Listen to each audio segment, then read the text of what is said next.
श्री सरस्वती उच्चतर माध्यमिक कन्या विद्या मंदिर नवा थोराड़ा राजकोट धोरण 12 विषय हिंदी पाठ 2 नमक का दारोगा लेखक प्रेमचंद भाग 2। विद्यार्थी बहनों આપણે हिंदी विषय में गया विडियो लेक्चर में 3 भाग सुधी पहला भाग में આપણે पहला विडियो में આપણે જોયું बराबर। હવે આજે આપણે पाठ 2 નો વિડિયોનો ભાગ બીજામાં આપણે ચોથા ભાગથી એટલે કે પેજ નંબર 5 થી આપણે જોઈશું बराबर। नमक का दारोगा पाठ में चौथा भागनी अंदर दुनिया सोती थी पर दुनिया की जीभ झाँकती थी। सवेरे ही देखिए तो बालक वृद्ध सबके मुंह से यही बात सुनाई देती थी। जिससे देखिए न वही पंडित जी के इस व्यवहार पर टीका टिप्पण कर रहा था। निंदा की बौछारें हो रही थी। मानो संसार से अब पापी का पाप कट गया। पानी को दूध के नाम से बेचने वाला कल्पित रोजनामा से भरने वाला अधिकारी वर्ग, रेल में बिना टिकट के सफर करने वाले बाबू लोग, जाली दस्तावेज बनाने वाले सेठ और साहूकार, यह सब के सब देवताओं की भांति गर्दनें चला रहे हैं। जब दूसरे दिन पंडित अलोपी दिन अभियुक्त होकर એટલે કે हाजिर થઈને कांस्टेबलों के साथ हाथों में हथकड़ियाँ, हृदय से ग्लानि और क्षोभ भरे लज्जा से गर्दन झुकाए अदालत की तरफ चले तो सारे शहर में हलचल मच गई। मेलों में कदाचित आंखें इतनी व्यग्र न होगी।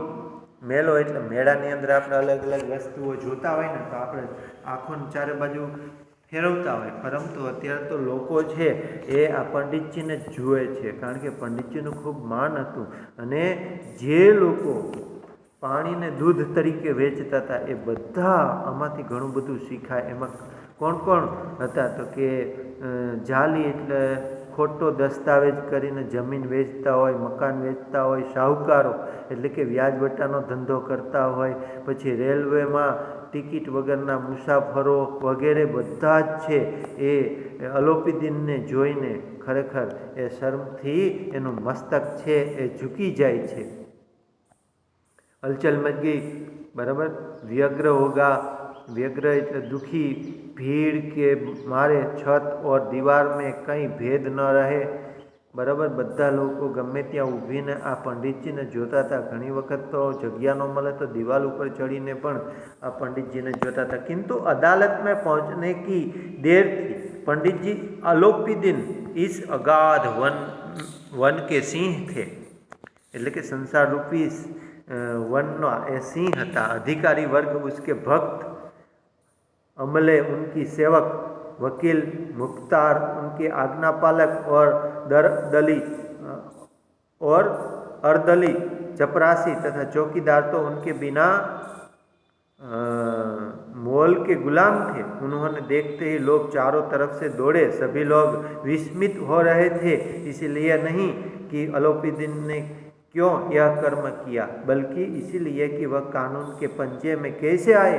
ऐसा मनुष्य जिसके पास असाध्य को साध्य करने के वाले धन और अनन्य वाचालता है। वाचालता એટલે बुद्धि, बातचीत करवानी होशियारी, क्यों यह कानून के पंजे में आए। प्रत्येक मनुष्य उनके प्रति सहानुभूति करते थे कि ऐसे अलोपीदीन पंडित जी कानून के पंजे में कैसे आ गया, वे कभी न आते थे और ऐसा क्यों हुआ। सब लोगों को आश्चर्य होता था। अने अधिकारी वर्ग तो कोर्ट के अधिकारी वर्ग तो उसके सेवक थे, जो कहता वो मानते थे, वो कहते थे ऐसी तरह करते थे। और आगे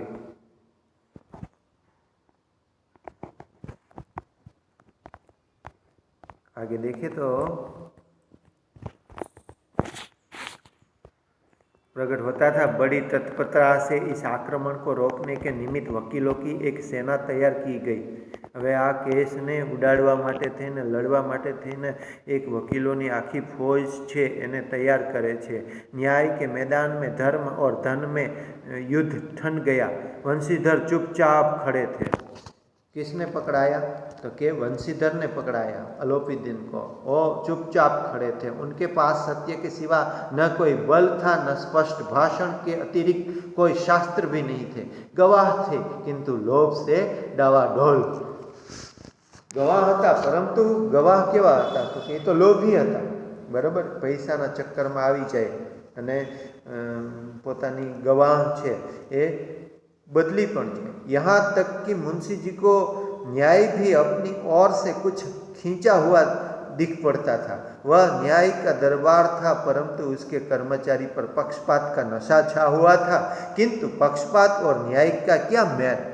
जहाँ पक्षपात हो वहाँ न्याय की कल्पना भी नहीं की जा सकती। न्याय के बारे में पक्षपात करना अच्छी बात नहीं है। वो न्याय नहीं रहता है। न्याय की बात करें तो उसमें पक्षपात से पर न्याय करना चाहिए। मुकदमा शीघ्र ही समाप्त हो गया। शीघ्र मुकदमा एटले केस, शीघ्र एटले झड़पथी समाप्त थे। डेप्यूटर मैजिस्ट्रेट ने अपनी तजवीज में लिखा।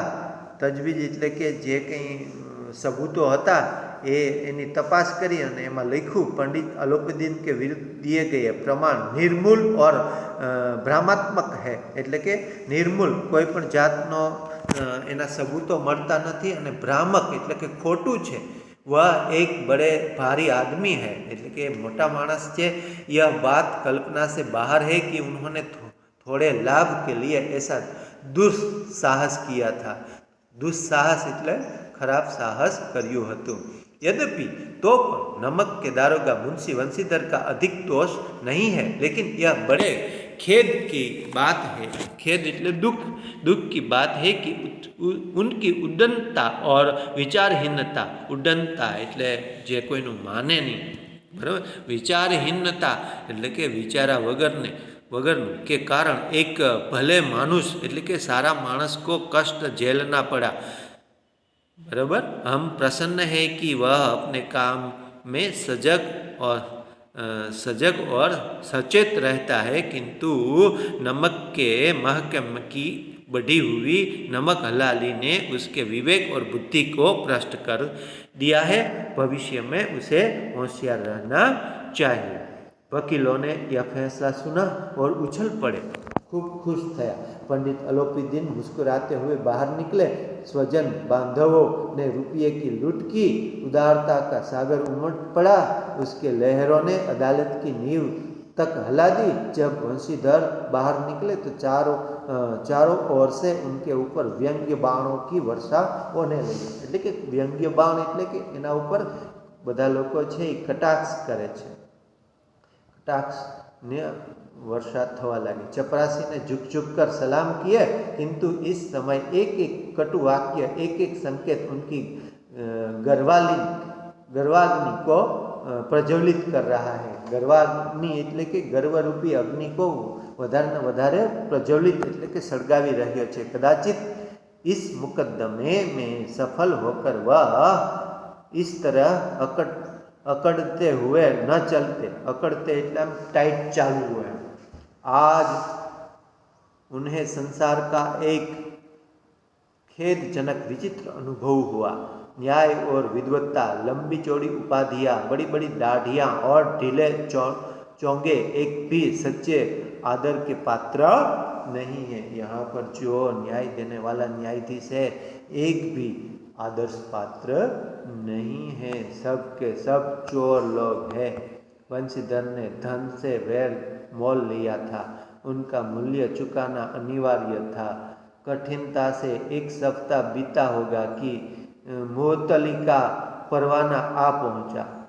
कार्यपरायणता का दंड मिला। जो अच्छा कार्य किया ना उसे दंड मिला। बेचारे भग्न हृदय એટલે કે भांगेला हृदय, शोक, खेद, दुख से व्यथित घर को चले।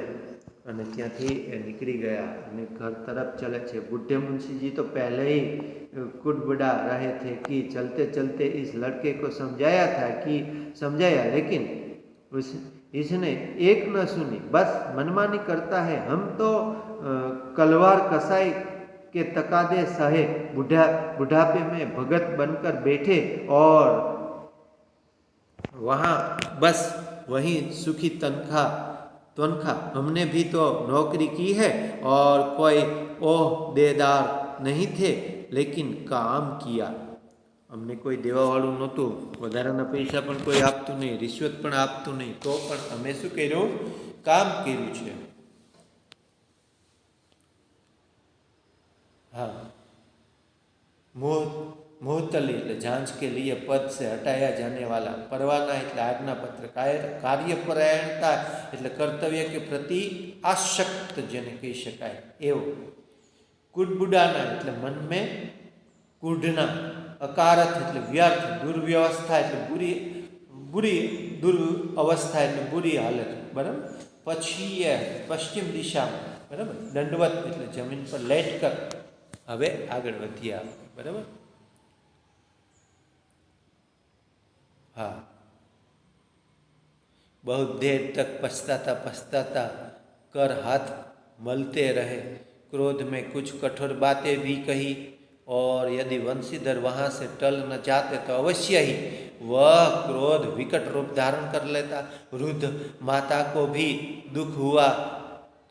जगन्नाथ और रामेश्वर यात्रा की कामनाएं मिट्टी में मिल गई। पत्नी ने तो कई दिन तक सीधे मुंह से बात भी नहीं की। ऐसा हुआ ना, नौकरी छोड़ दी ना, इसीलिए। और आगे बढ़ते हैं। मैं ऐसे कितने धर्मपरायण मनुष्य है जो धर्म पर अपना सब कुछ अर्पण कर सकते हैं। पंडित अलोपीदीन ने वंशीधर से कहा, दारोगा जी, ये खुशामद करने के लिए मुझे इतना कष्ट उठाने की जरूरत नहीं थी। उस रात को अपने अधिकार बल से मुझे अपनी हिरासत में ले लिया था, किंतु आज मैं स्वेच्छा से आपकी हिरासत में आया हूँ। मैंने हजारों रईस और अमीरों देखे हैं, हजारों उच्च पदाधिकारियों से काम पढ़ाया है, किंतु मुझे परास्त किया तो आपने। मैं तो केवा लोको साथे काम कर्युं छे, परंतु मने कोईए परास्त कर्यो नथी, बराबर। परंतु मने परास्त तमे एके ज कर्यो छो, किंतु मुझे परास्त तो आपने ही किया। मैंने सबको अपना और अपने धन का गुलाम बनाकर छोड़ दिया। मुझे आज्ञा दीजिए कि आपसे कुछ विनय करूं। हवे एनु थोड़ुं हृदय परिवर्तन थाय छे अने ए मुंशीजीने कहे छे कि हूँ आपनी शुं सेवा करूं, मने कंईक आज्ञा आपो। अलोपीदीन आवुं कहे छे, बराबर। रईस एटले मोटी संपत्तिदार मोटा माणसों। वंशीधर ने अलोपीदीन को आते देखा तो उठकर सत्कार किया, आवकार आप्यो, किंतु स्वाभिमान सहित हो। समझ गए थे कि यह महाशय मुझे लज्जित करने और जलाने आए हैं। क्या हुआ, क्या कर लिया, ऐसा कुछ बातें करने वे आया है, वो समझ गया। फिर भी उसने क्या किया तो कि उसने आदर सत्कार किया, सम्मान के साथ, स्वाभिमान के साथ, बराबर। क्षमा प्रार्थना की चेष्टा नहीं की, वरना उन्हें अपने पिता की यह ठकुर सुहाती की बात असह्य सी प्रतीत होती।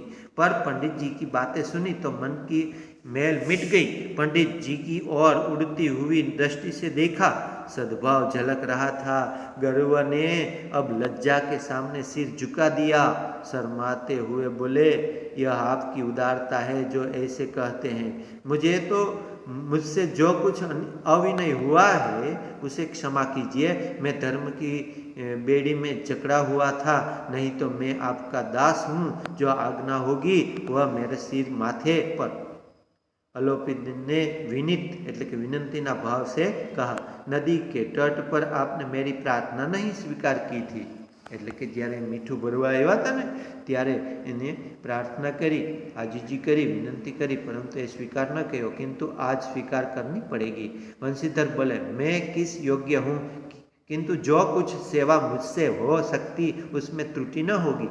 अरे मैं आपने શું કરી શકું કે પરંતુ મારાથી જે આપની સેવા થશે એમાં હું ક્યાંય ઓછપ नहीं રાખું। અલોપીદીન ने एक स्टाम्प लगा हुआ पत्र निकाला, स्टैम्प लगा ले लो, सिक्को लगा ले लो और उसे वजीर के सामने रखकर बोले, इस पद को स्वीकार कीजिए और अपने हस्ताक्षर कर दीजिए। मैं ब्राह्मण हूँ, जब तक यह सवाल पूरा न कीजिए द्वार से न हटूंगा। एक कॉल लेटर आपे छू પોતાની કંપનીમાં જ એ નોકરી માટે ઓફર કરવા માટે આવ્યા છે વંશીધરને, અલોપીદીન। वंशीधर बोले सॉरी मुंशी वंशीधर ने उस कागज को पढ़ा तो कृतज्ञता से आंखों में आंसू भराए। कृतज्ञता એટલે કરેલો ઉપકારને યાદ રાખનાર, बराबर। એની આંખની અંદર आंसू आ गया। पंडित अलोपीदीन ने उन्हें अपनी सारी जायदाद का स्थायी कायमने माटेना मैनेजर नियुक्त किया था। 6000 वार्षिक वेतन के अतिरिक्त रोजाना खर्च, अलग अलग सवारी के लिए घोड़े, रहने के लिए बंगला, नौकर चाकर मुक्त कल्पित स्वर से बोला। 6000 वार्षिक पगार ने साथे साथे बीजी फेसिलिटी पण, રહેવા માટે અને જવા આવવા માટે ઘોડા वगैरह। पंडित जी, मुझसे इतनी सामर्थ्य नहीं है कि मैं आपकी उदारता की प्रशंसा कर सकूं, किंतु ऐसे उच्च पद के योग्य नहीं हूँ। अलोपीदीन हंसकर बोले, मुझे इस समय अयोग्य मनुष्य की जरूरत है। आप अयोग्य है ना, तो मुझे अयोग्य व्यक्ति की जरूरत है। आप रह जाइए, मैनेजर रह जाइए। वंशीधर ने गंभीर भाव से कहा, यो मैं आपका दास हूँ। आप जैसे कीर्तिवान सज्जन पुरुष की सेवा करना मेरे लिए सौभाग्य की बात है, किंतु मुझे न विद्या है, न बुद्धि है, न वह अनुभव जो इस त्रुटियों को पूर्ति कर देता। ऐसे महान कार्य के लिए एक बड़े मर्मज्ञ अनुभवी मनुष्य की आपको जरूरत है, ऐसा मैं नहीं हूँ, ऐसा वंशीधर ने कहा। अलोपीदीन ने कलमदान से कलम निकाली और उसे वंशीधर के हाथ में देकर बोले, न मुझे विद्वता की चाह है, न अनुभव की, न मर्मज्ञता, मर्म को जानने वाला, बराबर, मर्मज्ञता की, न कार्य कुशलता की। इन गुणों का महत्व का परिचय खूब पा चुका हूँ। अब सौभाग्य और अवसर ने मुझे वह मोती दे दिए हैं जिनके सामने योग्यता और विद्वता की चमक फीकी पड़ जाती है। यह कलम लीजिए, अधिकार सोच विचार मत कीजिए, अधिक सोच विचार मत कीजिए, दस्तखत कर दीजिए, એટલે કે साइन कर दीजिए। परमात्मा से यही प्रार्थना है कि आपको सदैव वही नदी के किनारे वाला बेरोवत उड्डन कठोर किंतु धर्मनिष्ठ दारोगा बनाए रखे। और वंशीधर की आंखें दबदबा आई। हृदय के संकुचित पात्र में इतना एहसान न समा सका। कई बार फिर पंडित जी की ओर भक्ति और श्रद्धा की दृष्टि से देखा और कांपते हुए हाथ से मैनेजरी के कागज पर हस्ताक्षर कर दिए और वह अलोपीदीन का मैनेजर कायमना माटेना मैनेजर छे बनी गया। ત્યાં પાઠ છે તે પૂર્ણ થાય છે।